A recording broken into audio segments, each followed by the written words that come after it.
Hanuman, the Monkey God. Part 1. Birth of Hanuman, a child of wind and devotion. The story of Hanuman's birth is woven with divine interventions and celestial blessings, marking him as one of the most extraordinary figures in Indian mythology. Known as the son of Vayu, the wind god, Hanuman was born to Anjana, a celestial nymph cursed to live on earth as a Vanara, or monkey-like being. Her devotion and penance to Lord Shiva brought her the promise of a divine child. Through the grace of the gods, the energies that were destined for the birth of Rama were shared, and by the will of Vayu, these energies entered Anjana, resulting in the miraculous birth of Hanuman. From the very beginning, his life was destined to be a bridge between the human, the divine, and the animal realms. Anjana's penance for a child was long and arduous, filled with prayers directed toward Shiva. It is said that she meditated for years in a forest clearing, her heart filled with longing for a son who would be virtuous, strong, and devoted to righteousness. Shiva was moved by her devotion and blessed her with the promise of a powerful offspring who would embody divine qualities. At the same time, King Dasharatha of Ayodhya performed a great sacrifice to obtain sons, and the divine offering from the sacrifice was distributed among his wives. By the hand of destiny and Vayu's intervention, a portion of this divine essence reached Anjana. In this way, Hanuman's birth was tied to the same cosmic plan that gave rise to Rama, ensuring their destinies would be eternally linked. The moment of Hanuman's birth is often described with celestial omens and natural wonders. As Anjana gave birth, the wind blew gently yet with vigor, signifying the presence of Vayu. The cries of the newborn echoed like chants, and the forest seemed to rejoice. The child was radiant, his eyes shining with energy, and his tiny body already carrying the strength of the gods. Unlike ordinary births, this moment was celebrated not just by earthly creatures, but by divine beings who knew that a great servant of Dharma had entered the world. His form, half monkey and half divine, was symbolic of his role as a bridge between worlds, destined to embody humility and power in equal measure. Hanuman's childhood was full of divine playfulness and innocence that often revealed his boundless energy. Stories tell of how, as a baby, he mistook the rising sun for a ripe fruit and leapt into the sky to catch it. His leap startled the heavens, and the gods watched in awe as the infant soared toward the blazing orb. Indra, fearing the consequences of such boldness, struck the child with his thunderbolt, and Hanuman fell back to earth unconscious. Enraged, Vayu withdrew air from the world, causing all beings to gasp and tremble. To pacify Vayu and revive the child, the gods showered blessings upon Hanuman, granting him strength, immortality, wisdom, and protection from fear. Thus, even as a child, Hanuman commanded respect and love from the highest gods. These blessings shaped Hanuman into a being of extraordinary qualities. From Surya he would later gain knowledge. From Agni he gained immunity to fire. From Varuna protection from water, and from Yama freedom from the bonds of death. Indra, who had struck him, granted him invulnerability against his thunderbolt as a token of reconciliation. Brahma and Shiva both declared that Hanuman would be unconquerable in battle, and that no weapon could harm him. The combination of these divine gifts ensured that his role in the great epics of India would be indispensable, not just as a warrior, but as a beacon of devotion and service. Every aspect of his being was molded by divine intention to serve a greater cosmic balance. Despite his gifts, Hanuman remained a child full of mischief. His strength and energy often made him restless, and he played tricks that sometimes troubled the sages meditating in the forests. Disturbed by his pranks, the sages cursed him, declaring that he would forget his immense powers until someone reminded him of them at the right time. This curse, though it may have seemed like a punishment, played an essential role in Hanuman's life, teaching him humility and ensuring that his strength would never become a cause of arrogance. It also meant that Hanuman would always approach life with innocence, unknowing of his greatness, until Dharma required him to recall it. This balance between power and humility became his defining characteristic.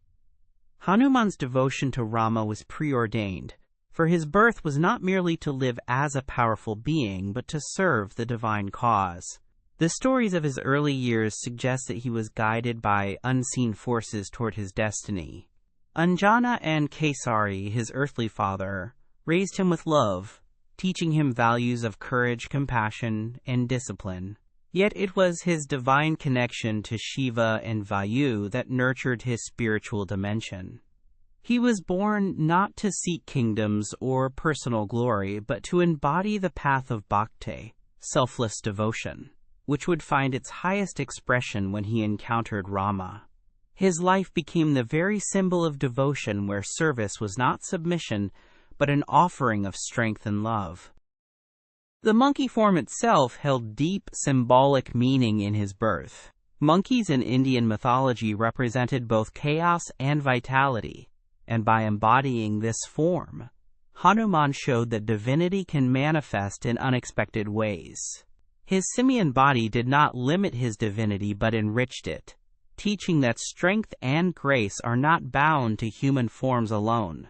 His half-animal nature also connected him with the natural world, making him a protector of forests and creatures, a being who bridged the gap between civilization and wilderness.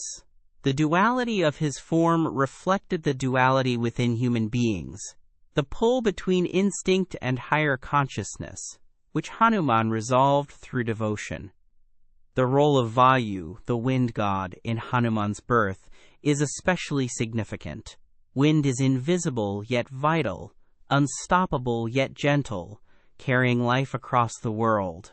Hanuman inherited these qualities, becoming swift, uncatchable, and ever-present when needed. Just as wind moves freely without barriers, Hanuman's devotion knew no limits or conditions. The symbolism of Vayu also connects Hanuman to prana, the life force in yogic tradition, making him a living embodiment of inner energy and breath. His leaps across mountains and oceans were not just physical feats, but symbolic of the soul's ability to transcend limitations when fueled by devotion and inner strength.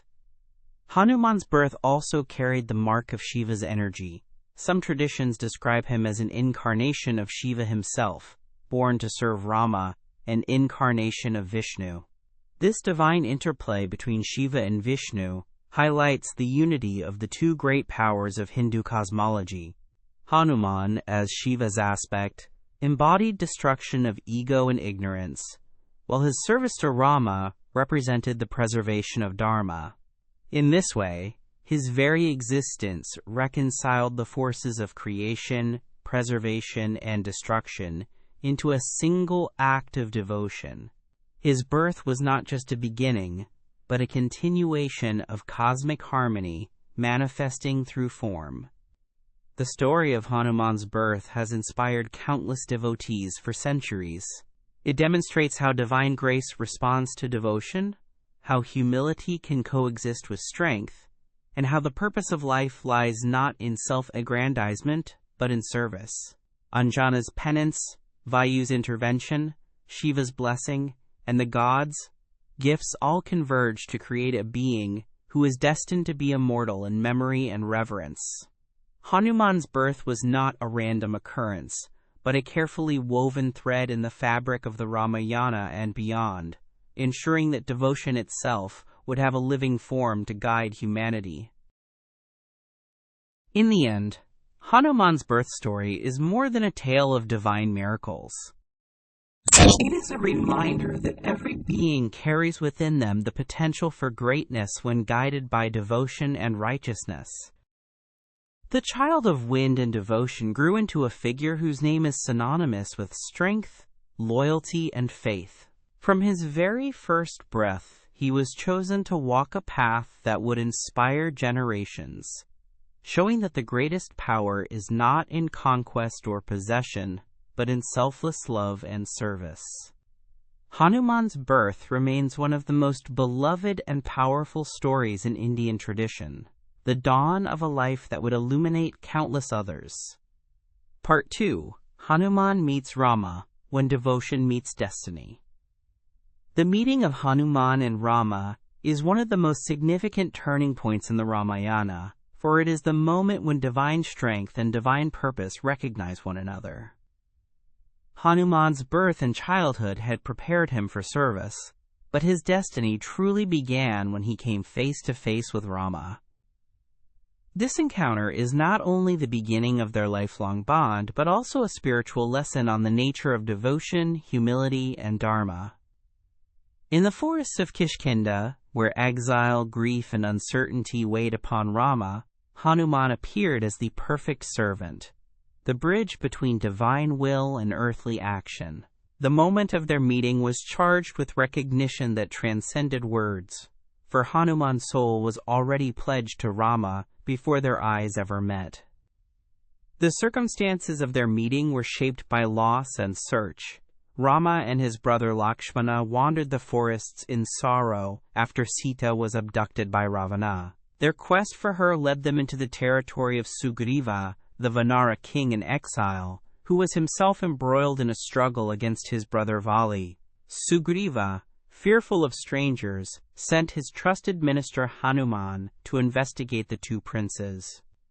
Disguised as an ascetic, Hanuman approached Rama and Lakshmana with humility and reverence, though his presence carried a hidden strength. In this disguise he tested their nature, and in their eyes he saw not ordinary men, but the reflection of divine grace. This was the instant when his heart recognized his Lord, and his devotion found its eternal home. Hanuman's introduction to Rama is a lesson in humility and service. When he spoke to the exiled princes, his words were full of respect, sweetness, and wisdom. His eloquence was so profound that Rama turned to Lakshmana and remarked that such speech could only come from one deeply learned and deeply pure. This first impression revealed Hanuman's greatest quality, his devotion expressed not through grandeur or display, but through selfless action and perfect humility. In that moment, Rama saw not just a messenger from Sugriva, but the servant he was destined to trust with his life's mission. The bond was sealed not through might, but through words that carried truth and love. The recognition between Rama and Hanuman was mutual. Though Hanuman had disguised himself, Rama's gaze pierced through to his essence. For Rama, who embodied Dharma, Hanuman's arrival was like the appearance of destiny itself, the arrival of an ally whose strength and loyalty were beyond question. For Hanuman, seeing Rama was the fulfillment of the divine purpose for which he had been born. Though he did not yet know the full scope of the tasks ahead, his heart bowed in devotion, and his life became Rama's. The union of their destinies was not forced by circumstance, but written into the fabric of creation, where servant and master were inseparable. The friendship between Sugriva and Rama, facilitated by Hanuman, marked the beginning of the Vanara's role in the Ramayana. Hanuman acted as the bridge, bringing together the grieving prince of Ayodhya and the exiled king of Kishkinda. This alliance was not only political but deeply spiritual, showing how Hanuman's role was to connect, to serve as the vital link in relationships that shaped the epic. Without Hanuman's discernment and wisdom, Sugriva may never have trusted Rama, nor Rama trusted Sugriva. Hanuman was the messenger, but more than that, he was the guarantor of truth, embodying the trust that would carry them through battles and across oceans. From the moment of meeting, Hanuman's devotion to Rama was absolute. Unlike other characters in the Ramayana who often struggled with doubt, fear, or self-interest, Hanuman's faith never wavered. His devotion was not rooted in seeking reward, but in love so pure that it erased the sense of self.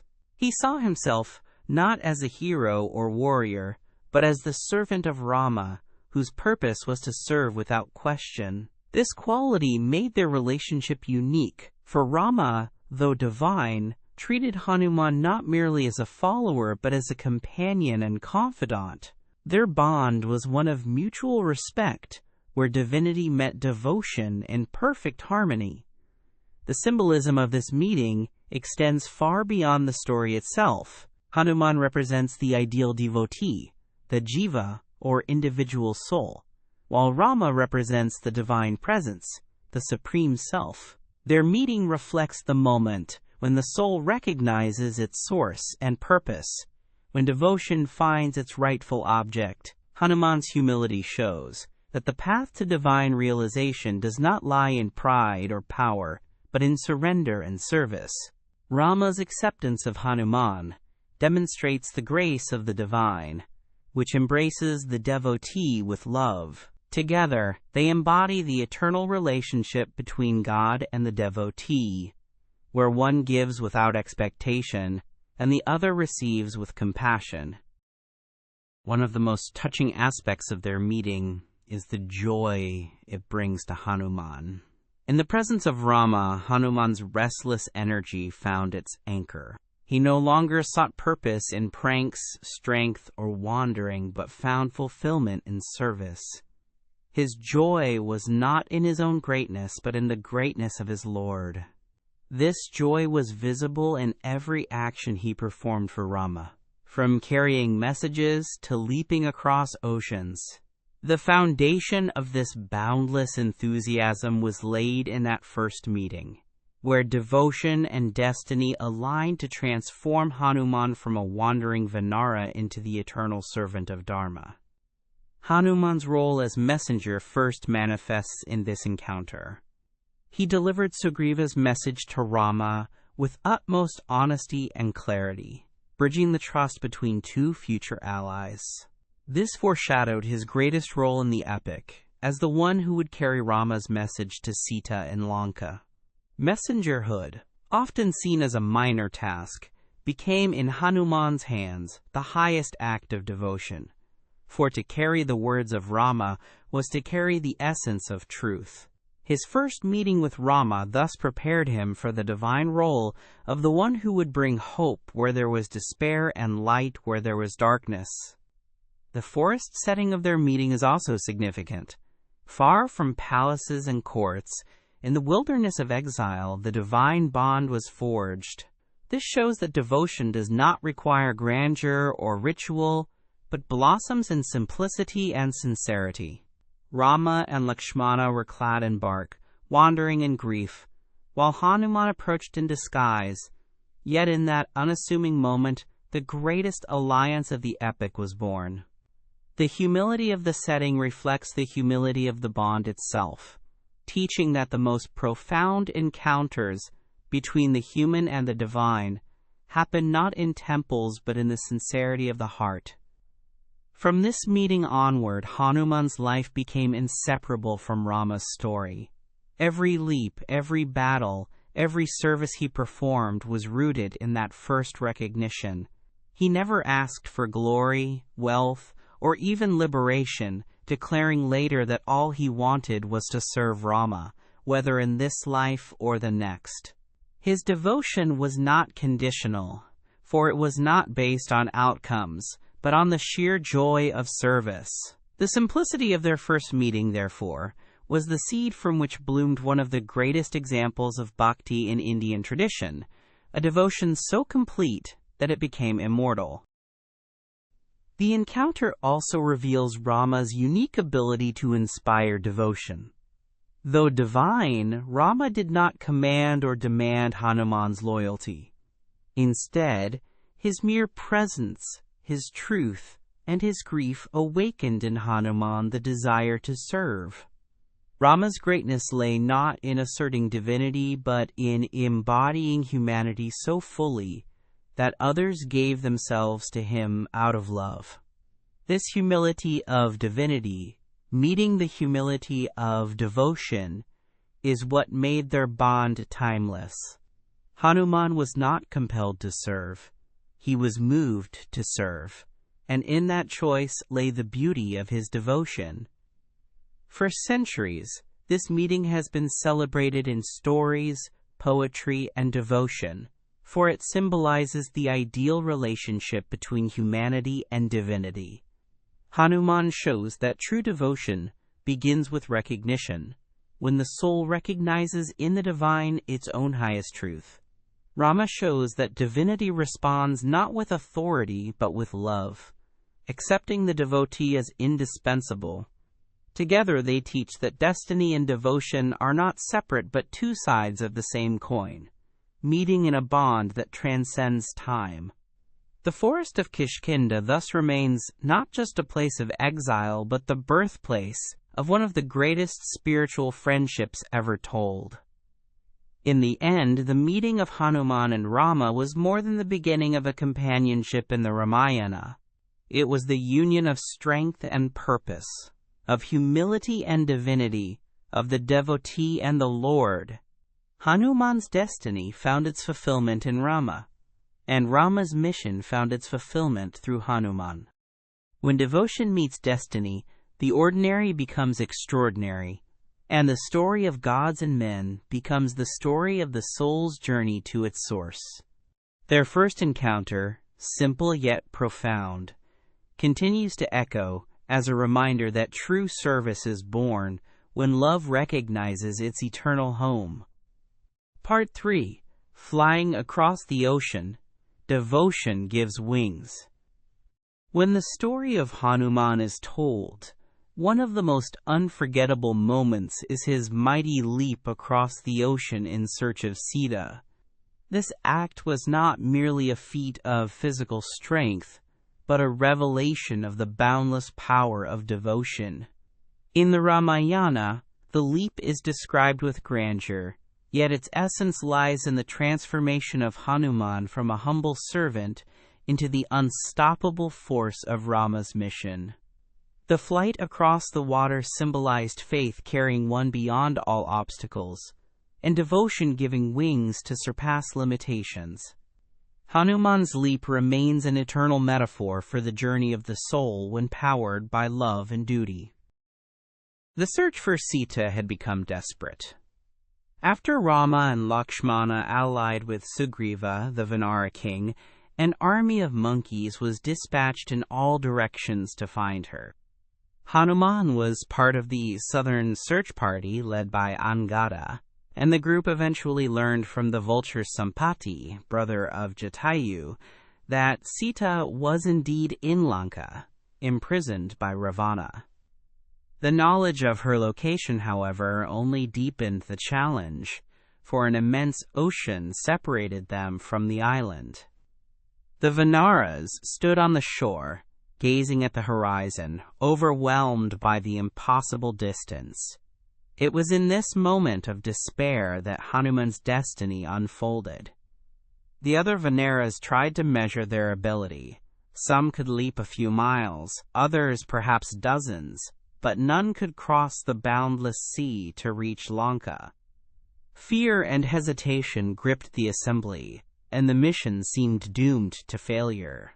It was then that Jambavan, the wise elder among the Vanaras, turned to Hanuman and reminded him of his true nature. Cursed in childhood to forget his powers until they were needed, Hanuman had lived with humility, unaware of the full extent of his strength. Jambavan's words unlocked his memory, awakening the dormant blessings of the gods. He was no ordinary Vanara. He was the son of Vayu, blessed by Shiva and protected by every deity. At that instant, Hanuman remembered himself, and with remembrance came boundless energy. Hanuman's form began to expand with the realization of his power. His body grew, his chest broadened, and his aura radiated brilliance. He reassured the Vanaras that he would complete the mission, that no force could prevent him from finding Sita. The ocean that had seemed infinite now looked like a mere obstacle to be crossed with one leap. This transformation was not just physical. It was the blossoming of devotion. Hanuman did not leap for glory or pride, but for Rama, for the promise to find Sita and bring hope to his Lord. His devotion gave him wings, and his wings gave him the courage to face the impossible. As Hanuman prepared to leap, he offered prayers to the sun, to the mountains, to the ocean, and above all to Rama. He placed his palms together and vowed to succeed. Then, with one great thrust of his legs, he soared into the sky.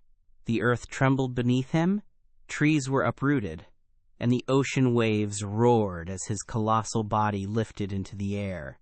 The Vanaras below watched in awe as their companion transformed into a being of light and motion, streaking across the sky with the speed of thought. The flight was not merely a journey through space, but a journey of faith, proving that devotion could defy even the vastest separation. The ocean itself tested Hanuman as he flew. The gods and beings of the sea, commanded to test his strength and resolve, sent challenges his way. First came Mount Mainaka, a golden mountain rising from the waters, who offered Hanuman rest upon his peaks. Mainaka wished to honor him, but Hanuman politely declined, saying that he could not pause until his mission was fulfilled. His refusal showed his single-minded focus, the quality that defined true devotion. No distractions could sway him when Rama's service was at stake. Gratitude did not prevent him from maintaining his vow. Next came Surasa, the mother of serpents, who appeared before him in the form of a gigantic demoness with a mouth wide as the sky. She declared that he could not pass unless he entered her mouth. Hanuman, wise and resourceful, recognized this as a divine test. Expanding his body to colossal size, he filled her mouth, then suddenly shrank to the size of a thumb and slipped through unnoticed. Surasa blessed him, acknowledging his intelligence and devotion. This episode reflected how Hanuman's greatness was not just strength, but adaptability, the ability to bend with circumstances while keeping his purpose intact. The third challenge was more dangerous. Simhika, a sea demoness with the power to seize shadows, caught Hanuman's shadow in her grasp, pulling him downward. This represented the dark forces of doubt and fear that cling to the soul in flight. Hanuman, without hesitation, struck her down, destroying the demoness before resuming his flight. In this act, he showed that, while kindness was extended to those who tested him in Dharma, those who sought to obstruct truth and righteousness would be met with uncompromising force.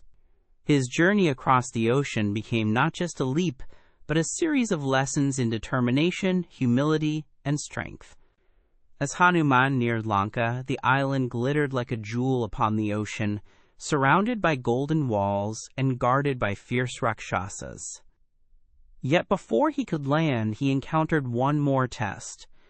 The guardian spirit of Lanka, known as Lankini, barred his entry. She struck him, and Hanuman returned the blow with measured strength, knocking her down. To her astonishment, she realized that prophecy had been fulfilled. When a Vanara struck her, it would signal the beginning of Ravana's downfall. Blessing Hanuman, she stepped aside, and he entered the city.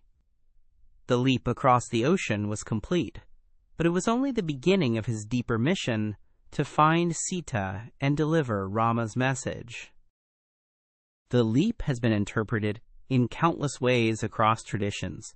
Symbolically, the ocean represents the vast separation between the human soul and the divine truth, while Hanuman represents the devotee who dares to cross it. The obstacles he faces are the distractions, tests, and fears encountered on the spiritual path. His refusal to rest on Mainaka shows the necessity of perseverance. His trick with Surasa reveals the value of intelligence and humility. His destruction of Simhika signifies the need to destroy inner demons, and his defeat of Lankini represents the victory over ignorance that guards the gates of realization. The leap across the ocean is thus the spiritual journey made visible, where devotion alone provides the wings to reach the divine. The devotion that gave Hanuman his wings was not blind faith, but love rooted in action. His leap was motivated by Rama's suffering, Sita's plight, and the urgency of their mission. He was not leaping for himself, but for another, for Dharma, for love beyond self. This is why his power was limitless, for selfless devotion removes the boundaries that ego imposes. His leap shows that when action is fueled by selfless love, even the most impossible tasks become possible. Hanuman became more than a hero. He became the embodiment of what devotion can achieve. The scene of Hanuman's leap has been remembered in art, poetry, and worship for centuries. Temples often depict him mid-flight, body stretched across the skies, tail flowing, carrying Rama's cause in his heart.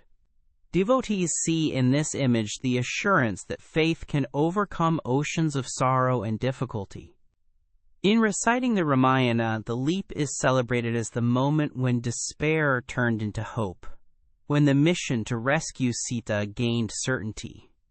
Without Hanuman's flight, Rama's grief might have deepened, and the war might have remained distant. With it, the tide of the epic turned, and the path toward victory began to unfold. Hanuman's leap also holds a special place in bhakti traditions, where he is seen as the perfect servant of God. His crossing of the ocean symbolizes the devotee's ability to cross the ocean of samsara, the cycle of birth and death, through devotion. Just as Hanuman needed no raft or boat, but used his own strength awakened by faith, so too the devotee requires no external aids when filled with pure love. The flight is a teaching that liberation is possible not through rituals or austerities alone, but through surrender and devotion that transforms the soul. In the end, Hanuman's leap across the ocean is more than a tale of distance conquered. It is a vision of the infinite possibilities of the human spirit when aligned with truth and love. It shows that obstacles are not walls but stepping stones, that challenges refine rather than block the path, and that devotion is the wind that carries the soul beyond all fear. Hanuman's wings were not of feathers but of faith, his flight not through air but through the boundless sky of devotion. By leaping across the ocean, he carried not just his body but the hopes of Rama, the cries of Sita, and the eternal message that love knows no distance. Thus devotion gave him wings, and his leap remains an immortal lesson. When the heart is filled with faith and selfless love, no ocean is too vast, no demon too powerful, and no mission too impossible. Hanuman's flight continues to inspire, reminding that even in the darkest of times, a single leap of devotion can bridge the greatest of divides. Part 4. The Burning of Lanka, a city aflame with righteousness. Among the many wondrous episodes in Hanuman's story, the Burning of Lanka stands out as a moment where devotion, strength, and divine justice converged in fiery form. This act was not born from cruelty or vengeance, but from a righteous fury, a blaze lit by loyalty to Rama and compassion for Sita's suffering. The flames that engulfed the golden city of Ravana became a symbol of the fire of Dharma, which consumes arrogance and unrighteousness while sparing the innocent. In this single episode, Hanuman revealed not only his physical might, but also his role as an instrument of divine justice, a servant whose devotion turned into fire itself. The story begins after Hanuman's successful leap across the ocean into Lanka. Having overcome obstacles on his journey, he wandered the magnificent city in search of Sita. Lanka was a fortress of wealth, guarded by Rakshasas and adorned with golden palaces, yet its splendor could not conceal the shadow of Ravana's arrogance. Amid the glittering halls and lofty towers, Sita languished in the Ashoka grove, her spirit resolute despite her suffering. When Hanuman found her and delivered Rama's ring as a sign of hope, he fulfilled the most important part of his mission. But before leaving Lanka, he resolved to measure the strength of the enemy and deliver a warning to Ravana that his tyranny would not go unchallenged. Hanuman allowed himself to be captured by Ravana's soldiers. His capture was not weakness, but a deliberate act, a way to bring his message directly into the heart of the enemy's court. The Rakshasas bound him with ropes and chains, yet Hanuman remained calm, smiling inwardly at their futile efforts. When he was brought before Ravana, he stood tall and fearless, a Vanara radiating divine strength. In Ravana's court, Hanuman declared boldly that he was the messenger of Rama, the rightful king of Ayodhya, and that Ravana should release Sita or face destruction. His words were firm but carried no malice. They were the truth spoken in the face of arrogance. Ravana, intoxicated by power, dismissed Hanuman's warning with scorn. He saw in Hanuman only an animal who dared to defy him, not realizing that the Vanara before him was the flame of Shiva and the servant of Vishnu. Angered by Hanuman's defiance, Ravana ordered his execution. But his counselors reminded him of the Code of Kings, which forbade killing a messenger. Seeking another way to humiliate him, Ravana ordered that Hanuman's tail be set ablaze. The tail of a monkey was its pride, and Ravana hoped that by burning it he would shame Hanuman and insult Rama's cause. This cruel decision set into motion one of the most dramatic scenes in the epic. The Rakshasas wrapped Hanuman's tail in cloth soaked with oil and set it on fire. But instead of despair, Hanuman laughed, for the flame was not a symbol of shame but the spark of destiny. Vayu, the wind god, cooled his body, and Agni, the fire god, ensured that the flames did not harm him. Instead of suffering, Hanuman felt his strength increase, and his tail grew longer and brighter, a torch that would light up the darkness of Lanka. The Rakshasas dragged him through the streets, mocking him, but the people of Lanka watched in awe as the burning Vanara turned his humiliation into triumph. In an instant, Hanuman broke free of his bonds and leapt into action.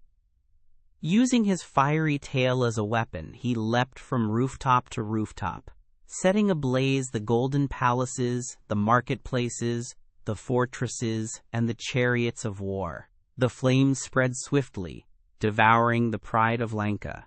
The night sky glowed red as towers crumbled and treasures melted, while smoke rose like a dark omen.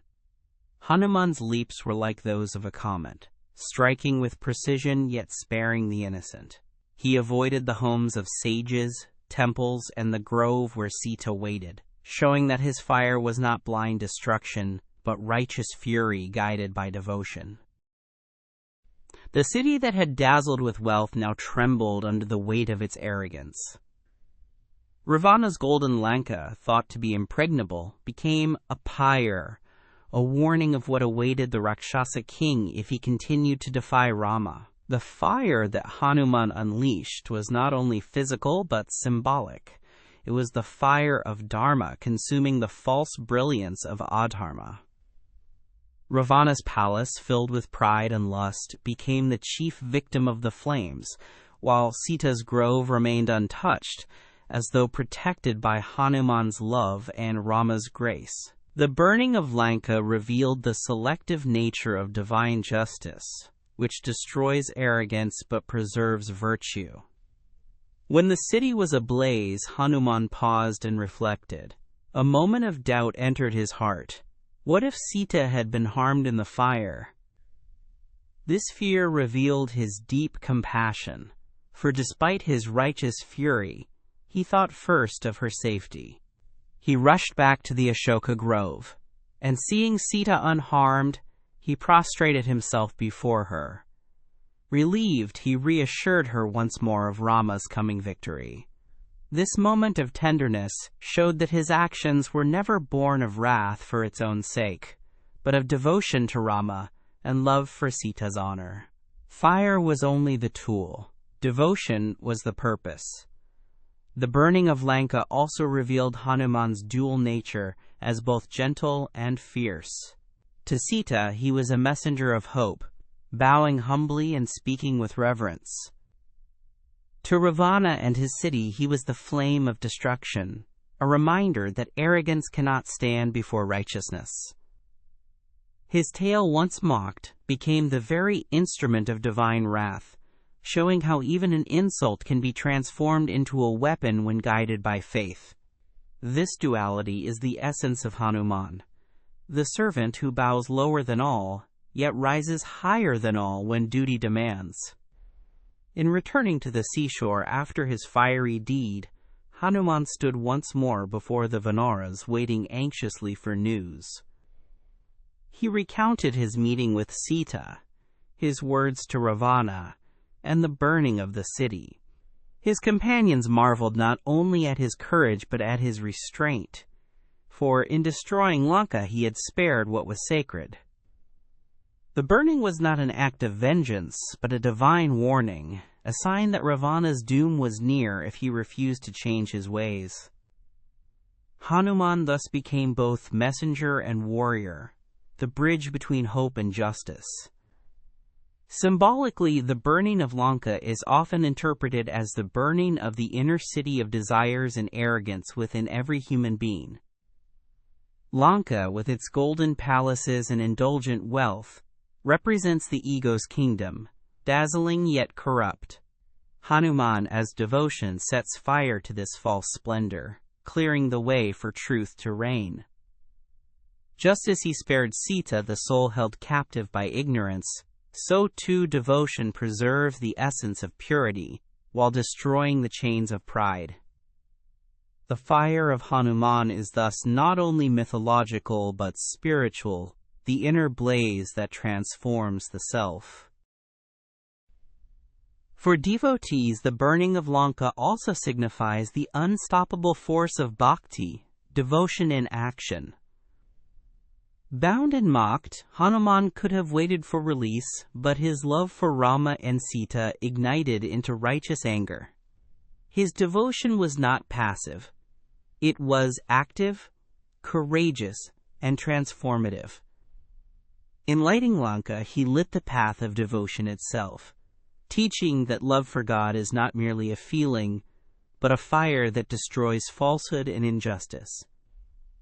This lesson has made the episode one of the most beloved in the Ramayana, retold in temples, songs, and plays across centuries. Even today, the burning of Lanka is remembered as a story of the triumph of righteousness over arrogance. It is recited to inspire courage in the face of oppression, to remind that even the mightiest citadels of injustice can be reduced to ashes when faced with truth. Hanuman's act is celebrated not as destruction for its own sake, but as purification, the clearing away of corruption so that Dharma may flourish. The fire that raged in Lanka continues to burn in the hearts of devotees, a fire that consumes doubt and fear while leaving devotion intact. In the end, the burning of Lanka was not simply a Vanara's mischief or an act of retaliation. It was the unfolding of divine justice carried out through the hands of the most devoted servant. Hanuman turned humiliation into triumph, insult into power, and fire into a message of hope. The city aflame was a vision of what awaits arrogance when it defies truth, yet also a reminder that devotion can turn even flames into a sacred offering.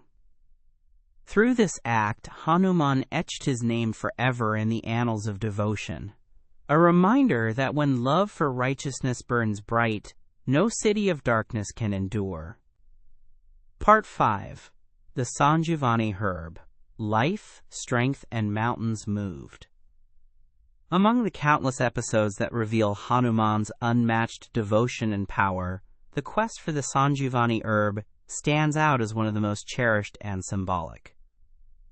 It is a tale that combines urgency, selfless love, and miraculous strength, all bound together by his unwavering loyalty to Rama. When Lakshmana, the beloved brother of Rama, fell gravely wounded in battle against Ravana's mighty son Indrajit, hope itself seemed to falter. The survival of Lakshmana was vital not only for Rama's heart, but for the entire cause of Dharma. In that moment of despair, all eyes turned to Hanuman, for only he could accomplish the impossible and restore life where death seemed certain. His journey to find the Sanjeevani Herb is remembered as the moment when devotion itself lifted mountains. The war for Lanka had raged fiercely. Ravana's armies were formidable, and Indrajit, in particular, wielded great powers of illusion and celestial weaponry. During one of the fiercest battles, Indrajit struck Lakshmana with a divine arrow that pierced deep into his chest. The wound was mortal, and Lakshmana collapsed, leaving Rama stricken with grief. The sight of Rama, the embodiment of Dharma, overcome with sorrow at the thought of losing his brother, shook the Vanaras and even the gods who watched from above.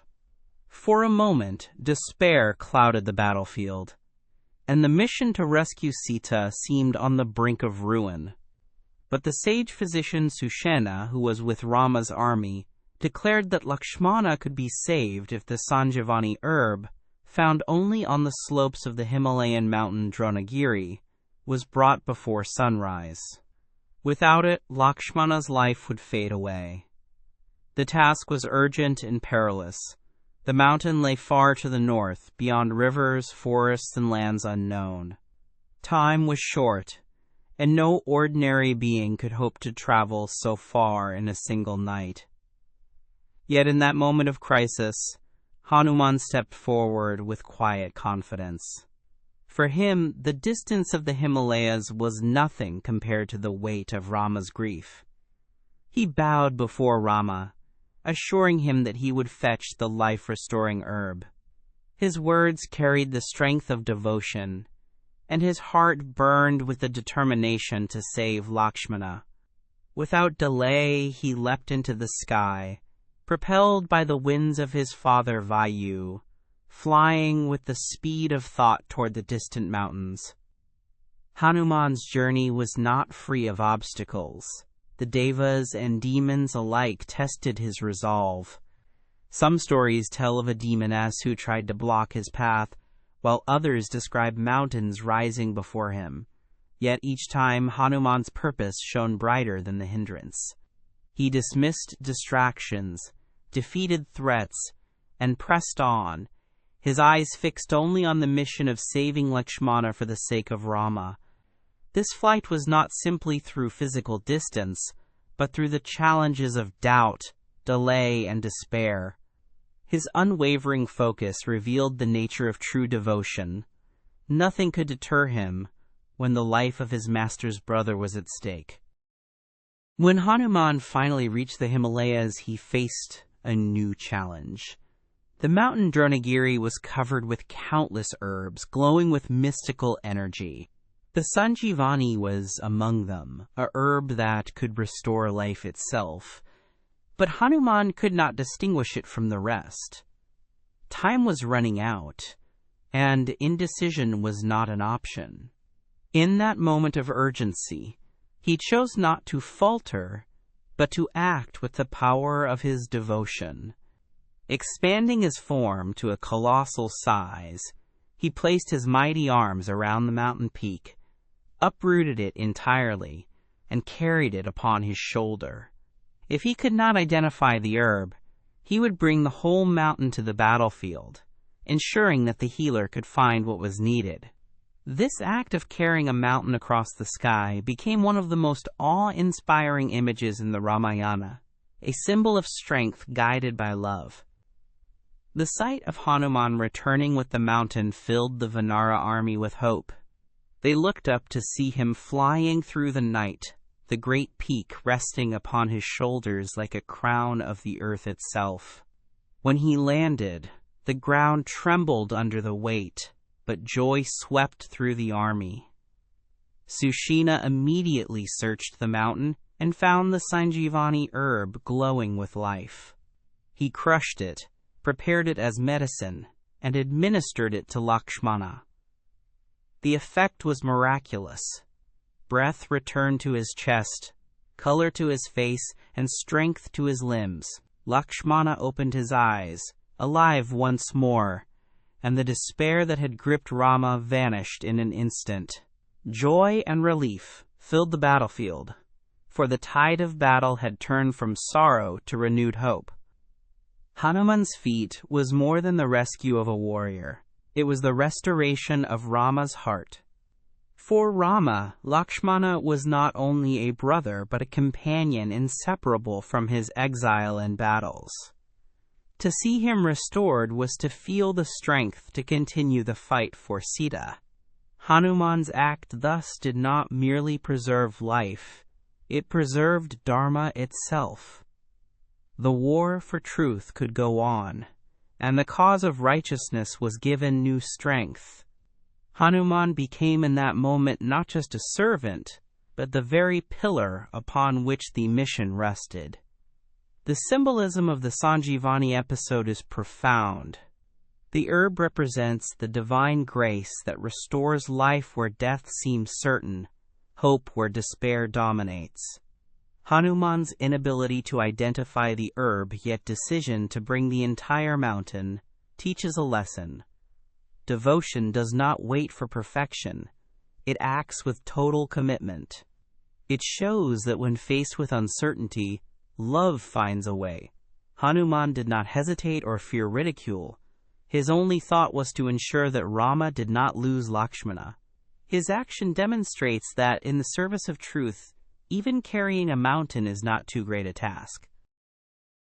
In devotional traditions, the Sanjeevani episode is seen as the pinnacle of Hanuman's role as a life-giver.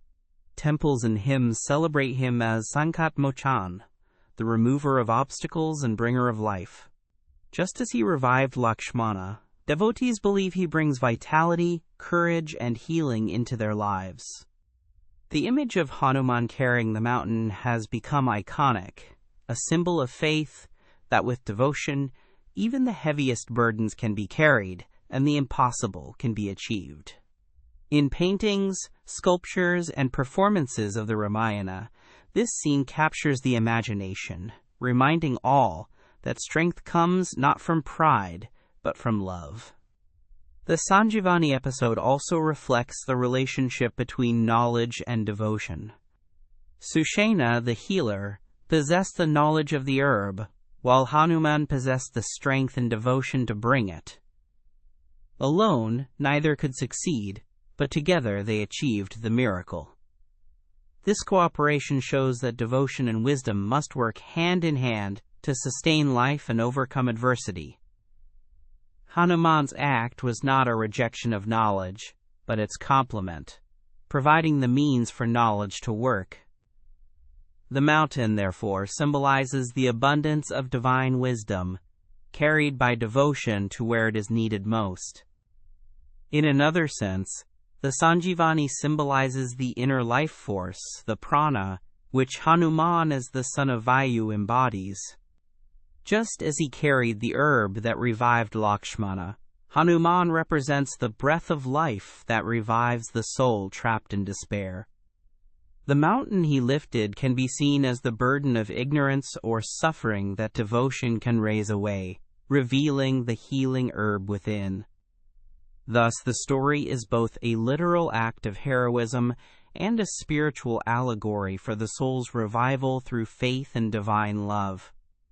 Hanuman's carrying of the mountain also resonates with the theme of overwhelming love. He did not worry about the size of the task or the limitations of his own understanding. Instead, he acted with the simplicity of love, which does not calculate but gives itself fully. This quality is why Hanuman has been revered not only as a hero of strength, but as the very embodiment of bhakti.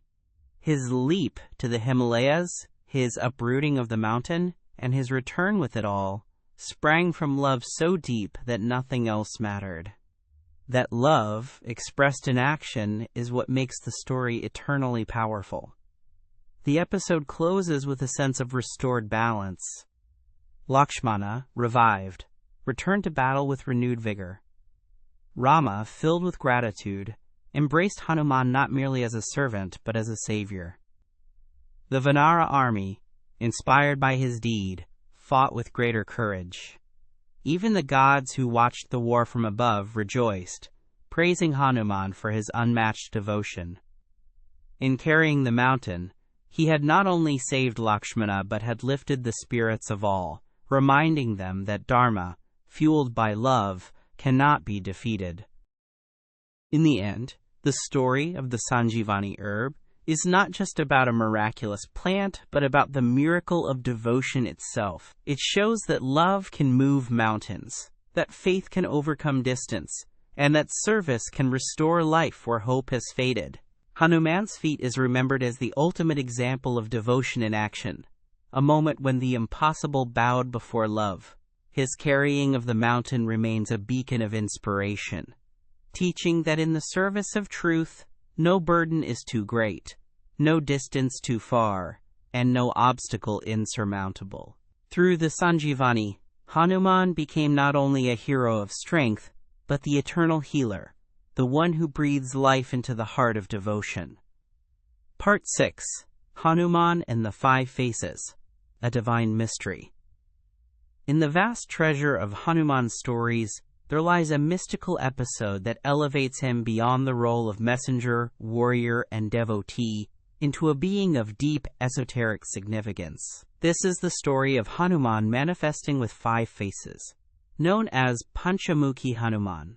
Unlike the well-known tales of his leap across the ocean or the burning of Lanka, the story of his 5 faces belongs to a more secretive tradition, found in later retellings, tantric lore, and temple worship. It reveals a side of Hanuman that is both mysterious and profound, linking him not only with Rama, but with multiple aspects of divinity. Hanuman as Panchamukhi is not merely a heroic figure but a cosmic protector, a being whose faces turn in all directions to guard, guide, and bless. The legend of the 5 faces emerges most prominently in connection with the war against Ravana. After Hanuman's heroic deeds in Lanka, the great battle unfolded where Rama, Lakshmana, and the Vanaras fought against the armies of the Rakshasas. Ravana, seeking to prolong the war, invoked the help of a powerful demon named Mahiramana, or Ahiramana, depending on the tradition. Mahiravana was a sorcerer king who dwelled in the subterranean world, the nether realms beneath the earth. He was a devotee of Kali and skilled in dark magic, and he conspired to abduct Rama and Lakshmana to sacrifice them in his rituals. Through trickery, he captured the brothers and took them deep into his world, hidden from the reach of the Vanara army. When Hanuman discovered the abduction, his devotion erupted with urgency. His lord and master had been stolen away, and no force of the world above could trace them. Hanuman alone dared to descend into the nether regions. There he confronted Mahiravana, who had secured Rama and Lakshmana within a fortress powered by 5 lamps burning in 5 different directions. These lamps symbolized his life force, and until they were extinguished simultaneously, Mahiravana could not be defeated. The task was impossible for one with a single face and 2 arms. It was at this moment that Hanuman revealed his divine mystery by manifesting into Panchamukhi, the 5-faced form. The 5 faces of Hanuman each point in a cardinal direction, with one facing upward. Each face embodies a distinct divine aspect, combining the power of multiple deities into one. The first is Hanuman's own face, symbolizing devotion, courage, and strength. The second is the face of Narasimha, the fierce man-lion incarnation of Vishnu, embodying ferocity and protection of the devotee. The third is Garuda, the eagle mount of Vishnu, representing the power to overcome serpents and poison, symbolic of destroying dark entanglements. The fourth is Varaha, the boar incarnation of Vishnu, embodying the strength to rescue the earth from the depths, signifying the power to lift beings from ignorance. The fifth is Hayogriva, the horse-headed form of divinity, associated with wisdom, knowledge, and the destruction of dark forces of ignorance. With these 5 faces, Hanuman became a complete guardian of all directions and all levels of existence. As Panchamukhi, Hanuman extinguished the 5 lamps in a single instant, each face blowing out one flame at the same time. With the lamps extinguished, Maharavana lost his power, and Hanuman killed him, rescuing Rama and Lakshmana from sacrifice. This victory was more than physical. It was symbolic of devotion transcending the snares of sorcery, illusion, and darkness. The 5 faces revealed Hanuman not only as a servant, but as a cosmic force of protection, capable of embodying the combined power of gods to save Dharma. In this moment, the mystery of Hanuman's divine nature shone forth, reminding the world that behind his humility lay infinite strength. The story of the 5 faces is filled with symbolic depth. Each face represents a path of spiritual protection and a facet of devotion. Hanuman's own face is the face of bhakti, showing that devotion is the foundation of all strength. Narasimha's face represents courage and the annihilation of fear. Garuda's face shows the ability to overcome poisons, both literal and metaphorical, symbolizing freedom from jealousy, anger, and malice. Varaha's face is the power to raise the soul out of the mud of ignorance, lifting it into light. Hayagriva's face is wisdom, the light of knowledge that destroys darkness.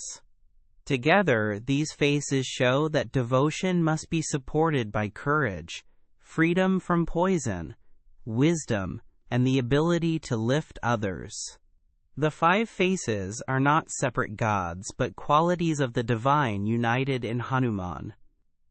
The worship of Panchamukhi Hanuman has become an important tradition in many parts of India.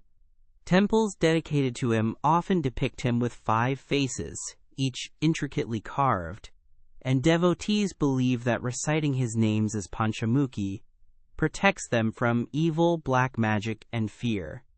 In tantric traditions, the 5 faces are associated with the 5 pranas, or vital breaths, the energies sustaining life.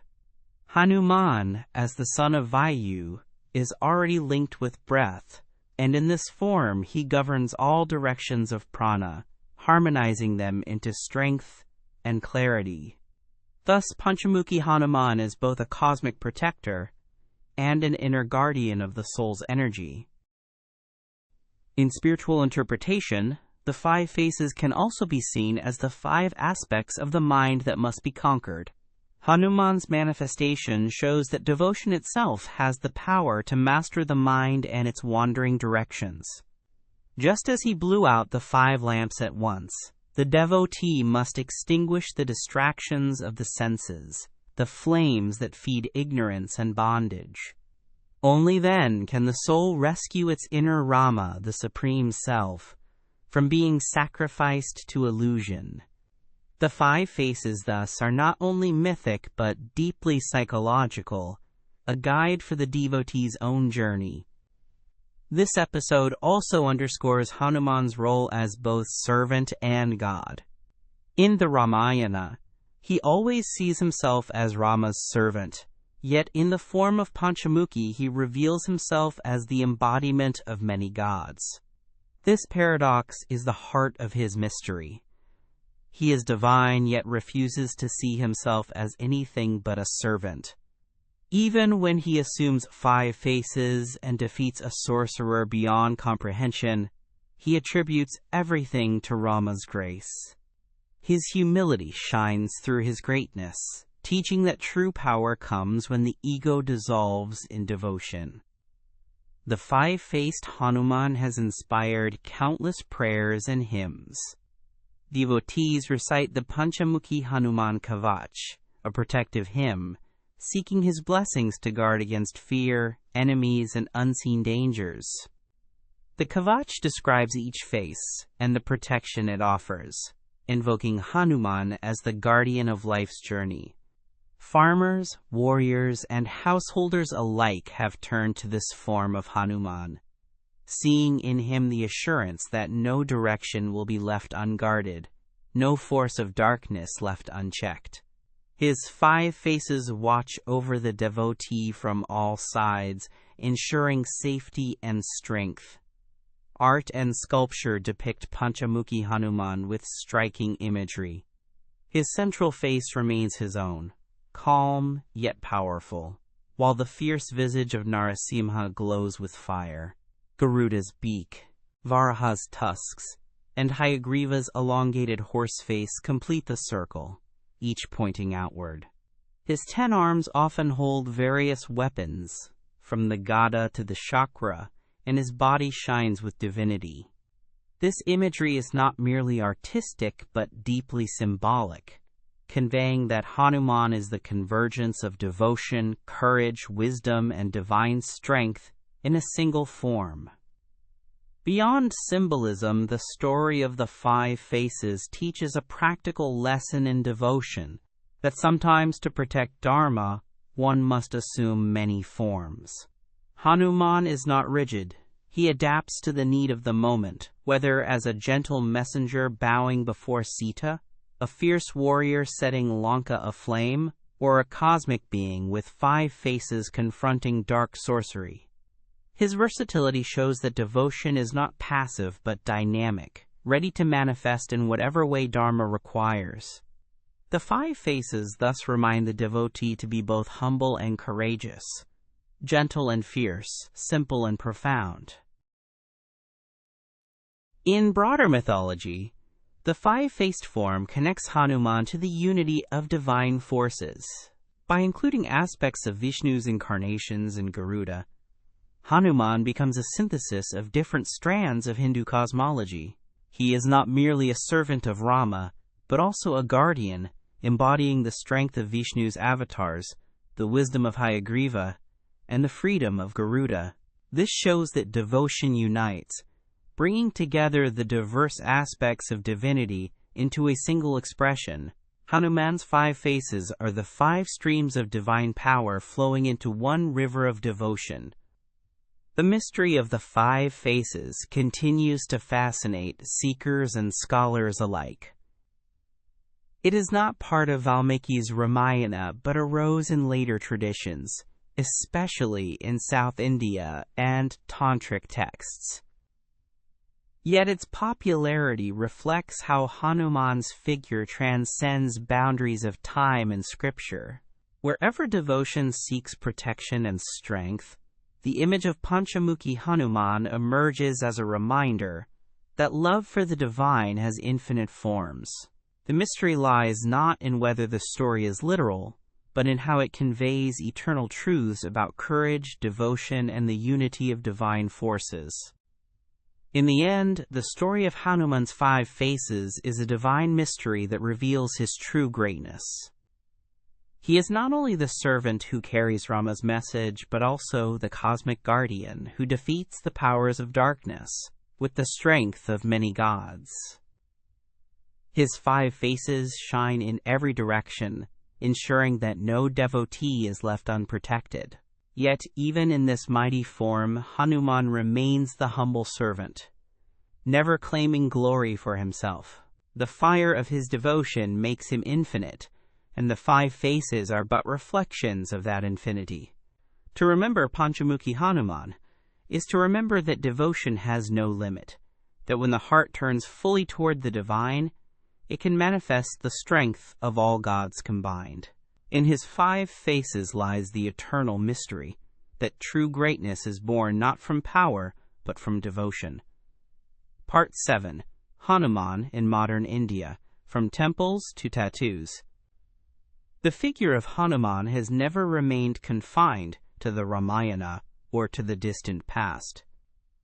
In modern India, he continues to live as a vibrant presence, worshipped in temples, sung in bhajans, painted on walls, and even inked on skin. His journey from the forests of Kishkinda to the skyscrapers of contemporary cities reveals how deeply he is woven into the Indian imagination.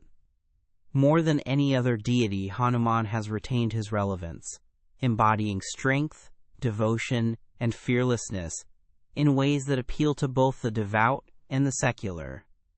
In him, people find not just a character from myth, but a guardian, a friend, and a symbol of inner courage. The transformation of Hanuman from ancient monkey god to modern cultural icon reflects both continuity and renewal. Hanuman temples dot the landscape of India, ranging from small roadside shrines to towering complexes. In villages, his image is painted in bright red, smeared with sindoor, and adorned with marigolds, while in cities, elaborate statues reach skyward, visible from miles away. One of the tallest statues of Hanuman in New Delhi looms over traffic, a reminder that divinity is not confined to the temple, but lives amidst the bustle of daily life. Tuesdays and Saturdays are considered especially sacred for his worship, and on these days, his temples are crowded with devotees offering oil, vermilion, and prayers. Unlike some other deities associated with complex rituals, Hanuman worship is direct and accessible, reflecting his role as a god who responds swiftly to the call of his devotees. The recitation of the Hanuman Chalisa, a hymn of 40 verses composed by Tulsidas in the 16th century, has become one of the most common devotional practices in modern India. It is sung in homes, in temples, in schools, and even in workplaces. People believe that chanting it removes fear, grants strength, and wards off evil. During times of crisis, whether personal or national, the verses of the Chalisa rise from millions of voices, connecting the present moment to the timeless faith in Hanuman. In this way, literature and devotion converge, showing how poetry has kept alive the living presence of a god across centuries. Beyond ritual and prayer, Hanuman has become a symbol of strength and protection in everyday life. Truck drivers paint his image on the backs of their vehicles, believing that he will safeguard them on dangerous highways.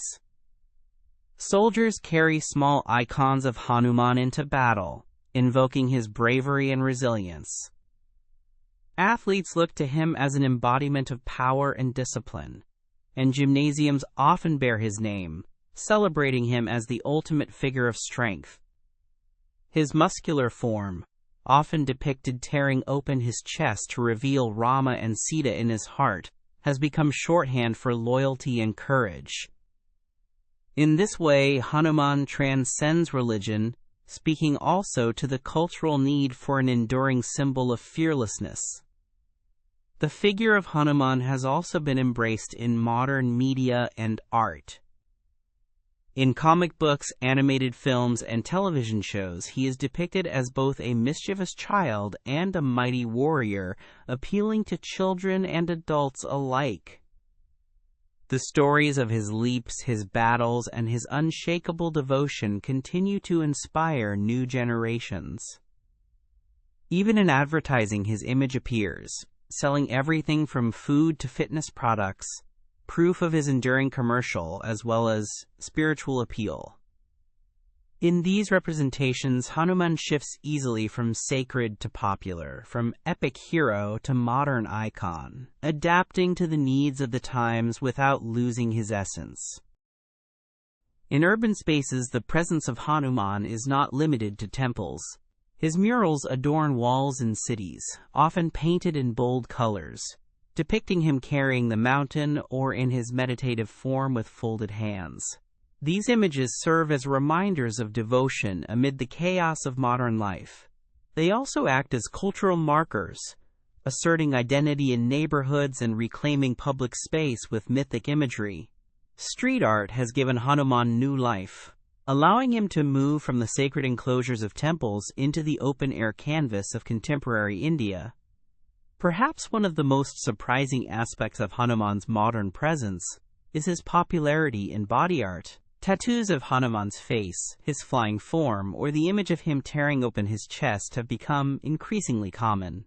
For some, these tattoos are acts of devotion, permanent prayers etched into the skin. For others, they are symbols of strength, resilience, and rebellion. The inked image of Hanuman has found a place among wrestlers, soldiers, bikers, and young people seeking to embody his qualities of courage and loyalty. In this transformation, Hanuman has crossed from sacred worship into personal identity, becoming a guardian inscribed on the body itself. Hanuman's relevance in modern India is also tied to his role as a protector against fear. In a world of uncertainties, political turmoil, economic struggles, and personal challenges, devotees turn to him for courage.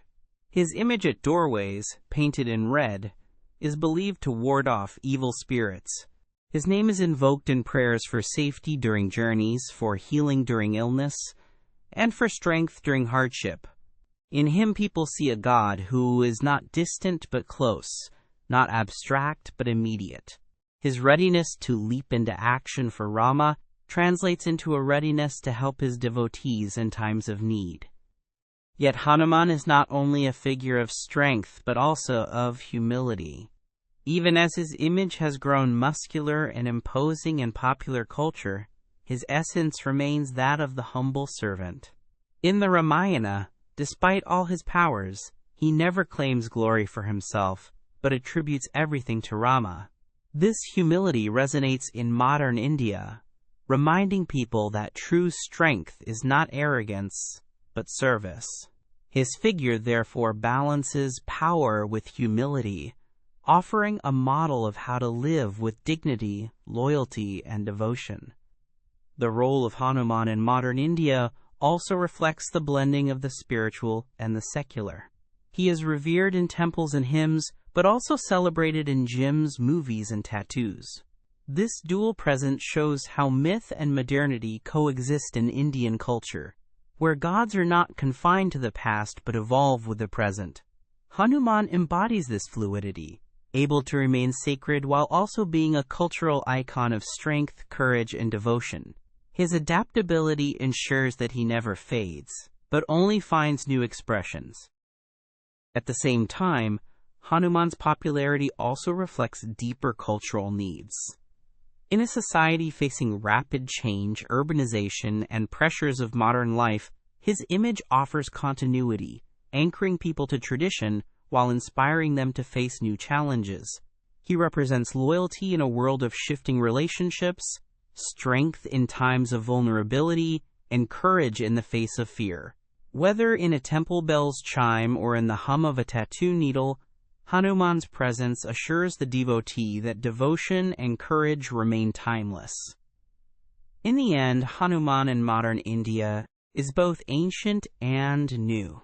He lives in the chants of the Hanuman Chalisa, in the towering statues, in the truck paintings, in the walls of cities, and in the tattoos on youthful arms. He continues to move mountains, not only in the Ramayana, but in the lives of those who call upon him for strength and hope. His image bridges the past and the present, reminding India that devotion is not outdated, but eternally alive. From temples to tattoos, Hanuman's journey shows that a god born of wind and devotion still breathes in the heart of a nation, carrying its fears, hopes, and dreams on his mighty shoulders. Part 8. Hanuman in Martial Arts. Why warriors invoke him. Throughout the long history of India, Hanuman has not only been worshipped as the perfect devotee, but also revered as the ultimate symbol of strength, discipline, and fearlessness. Warriors, ascetics, and athletes have looked to him for inspiration, drawing upon his qualities to face challenges both on the battlefield and within themselves. The image of Hanuman as a martial figure has endured into modern times, reflected in the training grounds of wrestlers, the akharas of northern India, the martial dances of southern traditions, and the invocation of his name before acts of courage. Hanuman's role in martial culture is not surprising, for he embodies the union of physical strength and spiritual devotion. To invoke Hanuman is to call upon a force that fights not for ego or conquest, but for righteousness. The connection between Hanuman and martial arts begins with his own portrayal in the Ramayana. He is depicted as the embodiment of strength, capable of leaping oceans, uprooting mountains, and striking terror in the hearts of demons. Yet his power is never wild or uncontrolled. It is always disciplined and directed toward a higher purpose. This balance between physical might and moral restraint makes him an ideal model for warriors. In battle, he does not fight for personal glory, but for the cause of Rama, symbolizing how true martial discipline must be rooted in service to something greater than the self. Traditional akharas, or wrestling arenas, still revere Hanuman as their patron deity. In these training grounds, his image is painted bright red and smeared with sindoor, standing as the guardian of strength. Wrestlers begin their day by offering prayers to Hanuman, chanting his name before exercises, and bowing before his idol. They believe that his blessings grant them not only physical stamina, but also mental focus and protection against injury.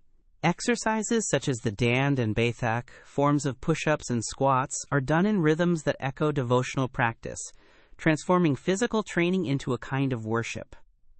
In this way, Hanuman becomes the bridge between the martial and the spiritual, reminding wrestlers that strength must serve discipline and humility.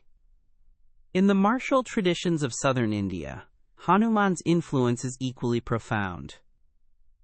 In Kerala's Kalaripayattu, one of the oldest martial arts in the world, practitioners invoke gods and heroes before training, and Hanuman's name often finds a place among these invocations. His agility, leaps, and swift movements are seen as the ideal to emulate. Similarly, in Tamil Nadu, the martial dance called Silambam draws upon mythic figures of strength, with Hanuman often invoked as a guardian spirit. His role as protector in the Ramayana translates into his role as protector of the warrior, ensuring that martial skill remains tied to righteousness. The chanting of the Hanuman Chalisa is also a common practice among soldiers and athletes seeking courage. Its verses, filled with descriptions of his power, bravery, and loyalty, act as a mantra of strength. Before entering battle or facing trials, warriors recite it for protection and clarity. In many regiments of the Indian Armed Forces, Hanuman's image is carried as a talisman, and his name is invoked in war cries. This reflects the belief that courage is not only physical but spiritual, drawn from the memory of a being who embodied fearlessness in the face of impossible odds. Hanuman's place in martial arts is also linked to his association with prana, the vital breath. As the son of Vayu, the wind god, he is considered the embodiment of energy and stamina. Martial training, which depends upon breath control, endurance, and inner vitality, finds in Hanuman a perfect patron. Wrestlers often regulate their breathing during exercises while chanting his name, aligning the rhythm of body and spirit. In yoga, too, Hanumanasana, the great split pose, is named after him, symbolizing his legendary leap across the ocean. Here, physical flexibility becomes an offering to his spirit, blending martial training with devotion. The qualities of Hanuman that warriors admire are not limited to brute strength. His humility is equally central. Even after burning Lanka or carrying a mountain, Hanuman never claimed greatness for himself. always attributing his deeds to Rama's will. For warriors, this humility is vital, preventing martial power from becoming arrogance. Hanuman teaches that true strength is not in domination, but in service. Thus, when fighters bow to him, they do not simply seek power, but also the discipline to use it wisely, to protect rather than to oppress. Hanuman is also a figure of fearlessness, which makes him an ideal invocation before battle. The stories of him facing giants, demons, and sorcerers without hesitation remind warriors that courage is not the absence of fear, but the ability to act despite it. In the face of danger, his name becomes a shield. Even today, slogans like Bajrang Bali Ki Jai echo in moments of struggle, whether in a wrestling pit or a soldier's march. To call upon him is to awaken within oneself the part that refuses to submit to despair or intimidation. In modern times, the martial association of Hanuman has taken new forms. Gyms across India often carry his name, and athletes wear pendants of his image as tokens of strength. Bodybuilders find inspiration in his muscular form, while fighters see in him the archetype of the indomitable warrior. His iconography, leaping through the sky with a mace in hand or tearing open his chest to reveal Rama and Sita, serves as both artistic inspiration and spiritual motivation. Even beyond India, martial artists who study Indian traditions recognize Hanuman as a symbol of balance between body and spirit.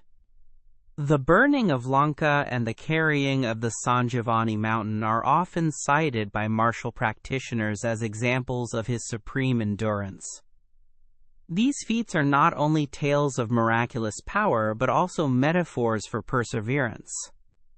Warriors invoke him not because he was undefeatable, but because he was tireless, able to go beyond ordinary limits through devotion. This endurance, more than brute strength, is what martial artists seek to cultivate in themselves. In him they see the embodiment of discipline that does not break under strain. The martial aspect of Hanuman also resonates in his weapon, the gada or mace. The gada is not only a symbol of brute force, but of authority and righteousness. In iconography, Hanuman is almost always shown holding it, a reminder that strength must be wielded with justice. In martial training, the gada became a real weapon used by wrestlers to train their arms and shoulders. Even today, traditional akharas use heavy clubs, called mudgars, in exercises that trace their inspiration back to Hanuman's weapon. Thus, his presence is felt not only in devotion, but in the very tools of martial practice. Hanuman's martial symbolism is not confined to men alone. Many women also invoke him for protection and courage.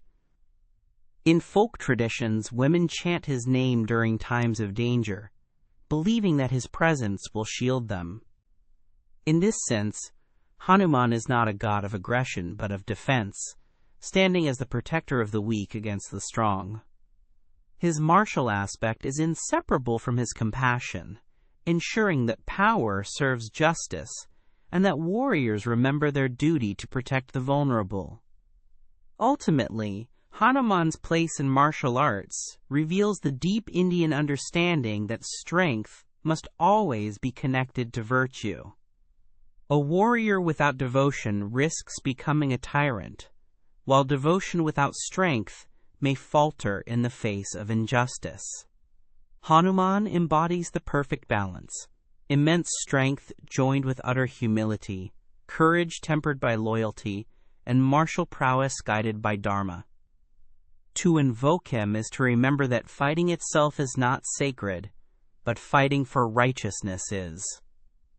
In the end, warriors invoke Hanuman because he is more than a symbol of power. He is a reminder that strength is sacred only when it is joined to service, that courage is noble only when it protects the innocent, and that discipline is meaningful only when it is rooted in devotion. In training grounds, on battlefields, and in the inner struggles of life, Hanuman remains the eternal guardian of warriors. His leap across the ocean, his burning of Lanka, and his carrying of the mountain continue to inspire, but above all, it is his unwavering heart that guides the martial spirit. For in the monkey god the warrior finds not only the strength to fight but the wisdom to fight for what is right.